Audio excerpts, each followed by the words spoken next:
There is a rope in the collections of the National Maritime Museum in Greenwich, England. It was pulled from the wreck of a vessel that went down in the English Channel in 1545. The rope is nearly 500 years old.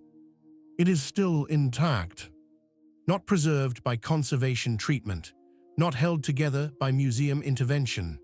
Intact because the men who made it twisted the fibers in a sequence and at a tension that has not released in half a millennium of submersion in salt water. The ship it came from, the Mary Rose, sank in minutes. 60 of her guns went with her. 400 men went with her. The rope survived all of it. Nobody alive today could make that rope. Rope is older than the wheel.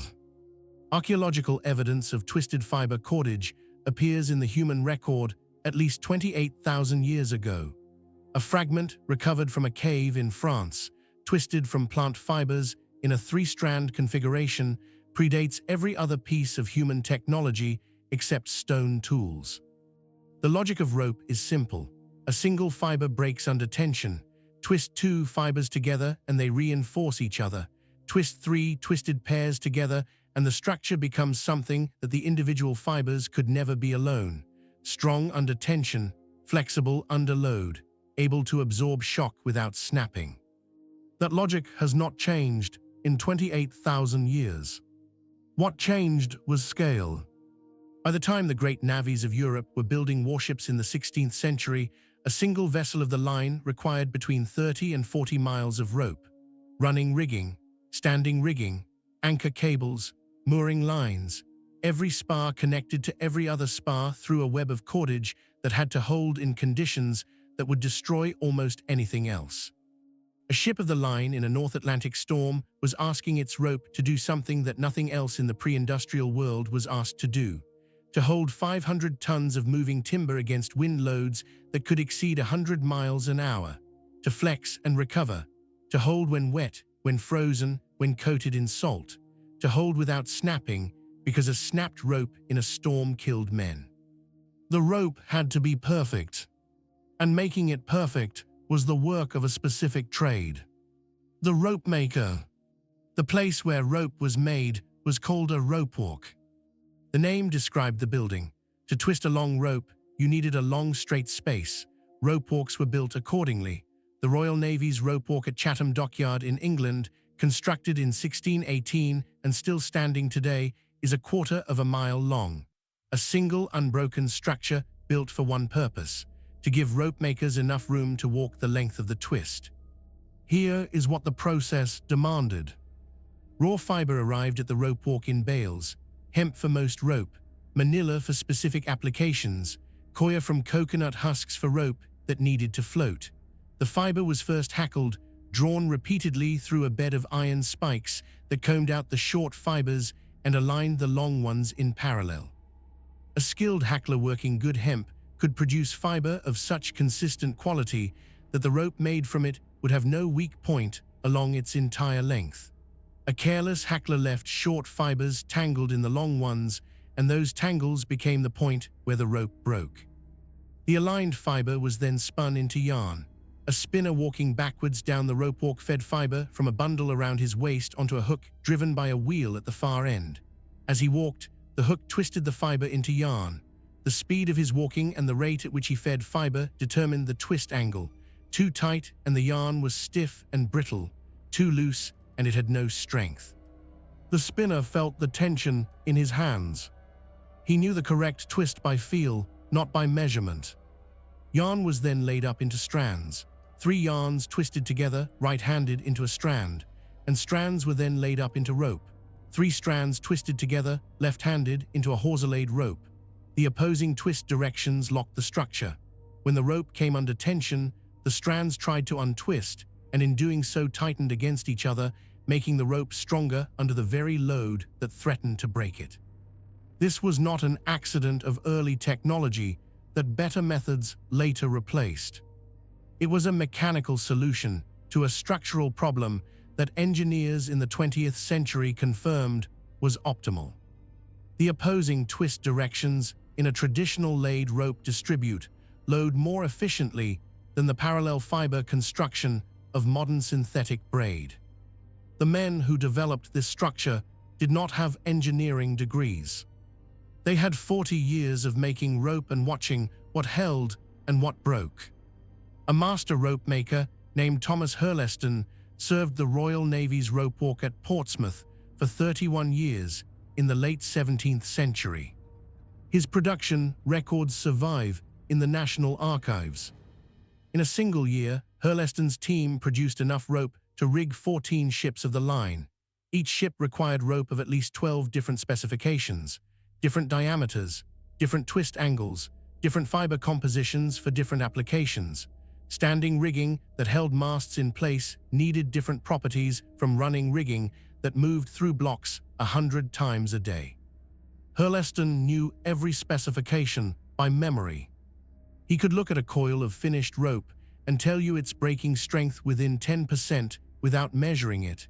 He could feel a strand and tell you whether the spinner had maintained consistent twist along its length. He could identify the source of a fiber bale by the texture of the hackled fiber. That knowledge was not written in any manual that has survived. It existed in Thomas Hurleston and in the men he trained and in the men they trained. When the trade ended, the knowledge ended with it. Steel wire rope was invented in 1834 by a German mining engineer named Wilhelm Albert. Albert was not trying to replace hemp rope. He was trying to solve a specific problem in the Harz mountain mines of Germany, where hemp ropes used to haul ore cars up inclined shafts were wearing out too quickly. The hemp fibers abraded against the shaft guides and snapped unpredictably, dropping loaded cars back down the shaft and killing the men below. Albert twisted iron wires together using the same opposing direction logic that rope makers had used with fiber for centuries. The wire rope was stronger than hemp at the same diameter. It did not abrade the same way. It gave visible warning before it failed. Individual wires broke and protruded from the surface before the rope as a whole failed, giving miners time to replace it before it dropped a car on someone. For mining, it was simply better. The suspension bridge engineers of the mid-19th century understood immediately what Albert's wire rope meant for their work. John Roebling, who designed the Brooklyn Bridge, had studied Albert's wire rope construction and adapted it to the massive parallel wire cables that carry suspension bridge loads. The Brooklyn Bridge cables, completed in 1883, contained nearly 15,000 miles of wire. No hemp rope could have done what those cables did. For large-scale structural engineering, steel wire rope was not a preference, it was a requirement.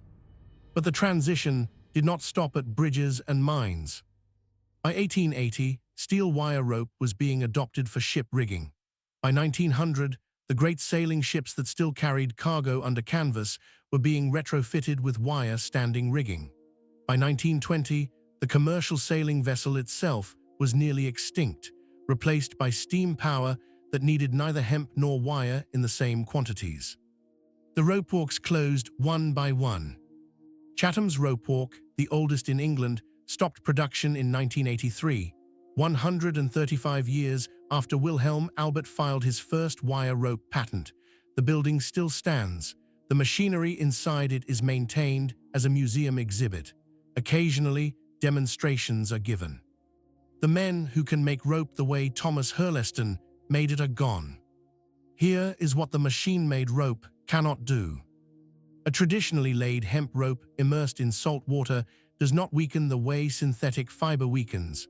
The natural oils in the hemp fiber resist water absorption. The twist structure tightens slightly when wet, increasing the rope's strength under the very conditions that should degrade it.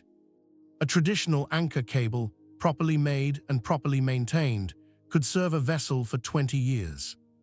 Conservation teams working on historic vessels recovered from the seabed have found hemp rope still structurally sound after centuries of submersion.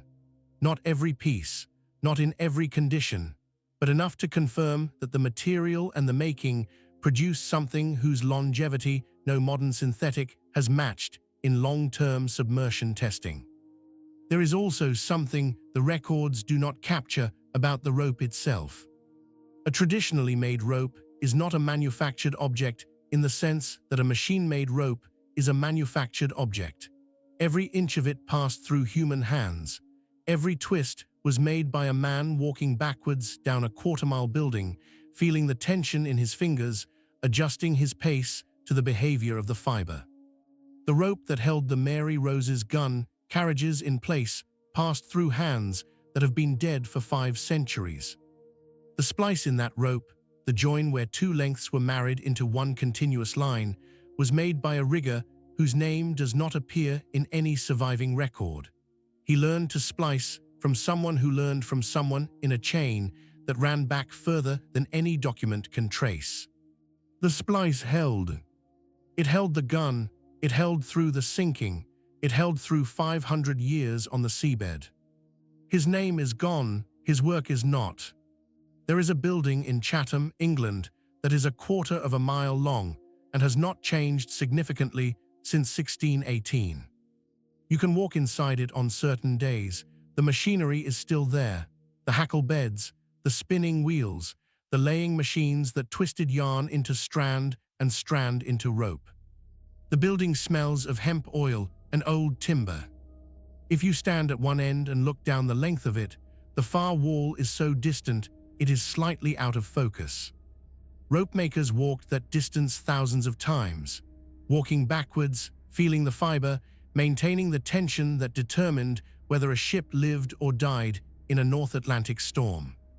The last man to walk that building as a working ropemaker retired in the 1980s.